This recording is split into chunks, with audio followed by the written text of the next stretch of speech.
அன்புள்ளம் கொண்ட துளாராசினியர்களே, உங்கள் அனைவருக்கும் அமிர்தாஜத்தின் சார்பாக இனிய தமிழ் புத்தாண்டு நல்வாழ்த்துக்கள்.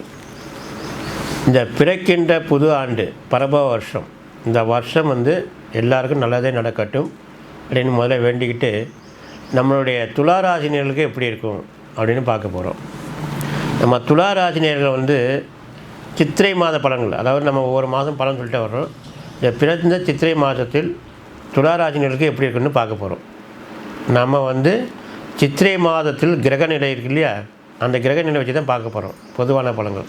அப்புறம் நம்ம சொந்த ஜாதகத்தில் அது எப்படி இருக்குன்னு நீங்கள் தான் பார்த்துக்கணும். சித்திரை மாத கிரக நிலைகள் எப்படி இருக்குன்னு பார்க்கும்போது, துளாராசியான உங்கள் ராசிநாதன் சுக்கிரன் 7ஆம் இடத்தில். இப்போ பிறக்கின்ற சித்திரை மாதத்தும் சூரியன் உச்சமாக வருவார். உங்கள் ராசியில் நேர் ஏழில் மேசத்தில் சூரியன் உச்சமாக வருவார். அதில் உங்கள் சுக்கிரன், உங்கள் ராசிநாதன் சுக்கிரன் சேர்ந்திருப்பார். 6ஆம் இடத்தில் சனி சஞ்சாரம் செய்வார். இந்த மாதத்தில் சனி, செவ்வாய், புதன் 3 கிரகம் 6ஆம் இடத்தில் சஞ்சாரம் செய்வார். உங்களுக்கு 12ஆம் அதிபதியான புதனும் குடும்பாதிபதியான செவ்வாயும் சேர்ந்து 6ஆம் இடத்தில் சஞ்சாரம் செய்வாங்க. அப்போது நம்முடைய துளாராசினியர்களுக்கு எப்படி இருக்கும்? இப்போ முதல்ல இந்த மாதமே துளாராசினியர்களுக்கு ஒரு சாதகமான மாதமாக சொல்லலாம். ஏற்கனவே 6ஆம் இடத்தில் சனி போகிறதுக்கு உங்களுக்கு சாதகமாக இருந்தாலும், சூரியன் உச்சம் பெற்றிருக்கார் இல்லையா 7.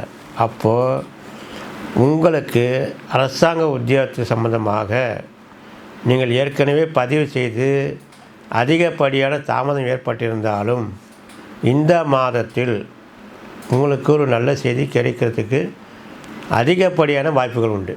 துளாராசினியர்களுக்கு அதிகப்படியான வாய்ப்புகள் உண்டு. அது உங்களுக்கு சாதகமாக இருக்கும். அதே மாதிரி உங்கள் ராசியாதிபதி சுக்கிரன் 7ல் சஞ்சாரம் செஞ்சுருக்கிறதுனால, சூரியன் வீட்டில் இருக்கிறதுனால, தொழில் ரீதியாக புதிய முயற்சிகள் நீங்கள் தொடங்கலாம். அது உங்களுக்கு வெற்றிகரமாக இருக்கும். இப்போ உங்கள் ராசியாதிபதி சுக்கிரன் 7ல் இருப்பார்.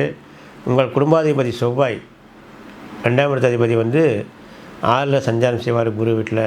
12ஆம் அதிபதி புதன் அவரும் 6ல் இருப்பாங்க. யார்? சனி கூட. அப்போது தொழில் ரீதியாகவும் குடும்ப ரீதியாகவும் படிப்பு ரீதியாகவும் சில செலவுகள், அதிகப்படியான செலவுகள் நீங்கள் செய்கிற மாதிரி தான் இருக்கும். பொதுவாகவே நமக்கு அந்த அளவுக்கு வருமானம் வந்ததால் செலவு செய்ய முடியும். அப்போ நம்மளுக்கு தேவைகளுக்கு மீறிய வருவாய்கள் அமைகின்ற மாதமாக தான் நம்மளுடைய துளாராசினியர்களுக்கு இப்போ இருக்குது. இது இந்த மாதத்தின் கிரக நிலை வச்சு தான் நம்ம செய்ய சொல்கிறோம். சில பேருக்கு வெளிநாட்டு போகிற யோகமான ஜாதகமாக இருக்கலாம். சில பேருக்கு அரசாங்க உத்தியோகம் போகிற ஜாதகமாக இருக்கலாம். சில பேருக்கு தனியார் உத்தியோகம் போகிற மாதிரி ஜாதகமாக இப்போலாம் இருக்கலாம். இப்போது இந்த 3 சாதகமாக இருக்கிற மாதிரி மாதமாக தான் இருக்குது. தனியார் உத்தியோகத்துக்காக நீங்கள் அதிகப்படியாக முயற்சி எடுத்திருந்தால் நல்ல இடத்துல வேலை வாய்ப்புகள் அமையும். அதே மாதிரி வெளிநாட்டுக்கு போகிற மாதிரி நீங்கள் அப்ளை பண்ணியிருந்தாலும் அதுவும் உங்களுக்கு சாதகமாக இருக்கும். இல்லை அரசாங்க உத்தியோகத்துக்கு நீங்கள் பதிவு பண்ணியிருந்தாலும் அதுவும் இந்த துளாராசினியர்களுக்கு இந்த மாதம் சாதகமான பலன்களை கொடுக்கும். இந்த பிறந்த இந்த தை மாதத்தில் உங்களுக்கு ஒரு கிரக ரீதியாக பார்த்தால் அது ஒரு நல்ல அமைப்பாக தான் இருக்குது. அதனால் இந்த இந்த சித்திரை மாதம் பொறுத்த வரைக்கும் துளாராசினியர்களுக்கு வருகின்ற மாதமும் உங்களுக்கு சாதகமாக தான் இருக்குது. அது நம்ம ஒரு மாதம் பார்க்க போகிறோம். இந்த மாதம் உங்களுக்கு சாதகமாக தான். ஏன்னா 7ல் சூரியன் உச்சம் பெற்றிருக்காரு. உங்கள் ராசி அதிபதி சுக்கிரன் அவரும் 7ல் தான் இருக்கார். ஆகவே இப்போ இந்த மாதம் பொறுத்த வரைக்கும் அதிகப்படியான சுப செலவுகள் நடக்கின்ற மாதமாக நம்மளுடைய துளாராசினியர்களுக்கு அமையப்பெறக்கூடும். அதனால் நீங்கள் தைரியமாக எந்த ஒரு கவலையும் இல்லாமல் புதிய முயற்சிகள் நீங்கள் தொடங்குங்க. என்ன சந்திராஷ்டமம் என்ன எப்போன்னு மட்டும் பார்த்துங்க.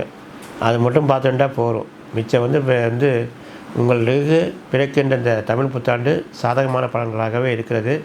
அதுவும் இந்த மாதம் உங்களுக்கு நல்ல பலனாக இருக்குது. வருகின்ற மாதங்கள் உங்களுக்கு எப்படி இருக்கும் அப்படிங்கிறதெல்லாம் பார்ப்போம். அனைத்து நேயர்களுக்கும் என்னுடைய தமிழ் புத்தாண்டு நல்வாழ்த்துக்கள்.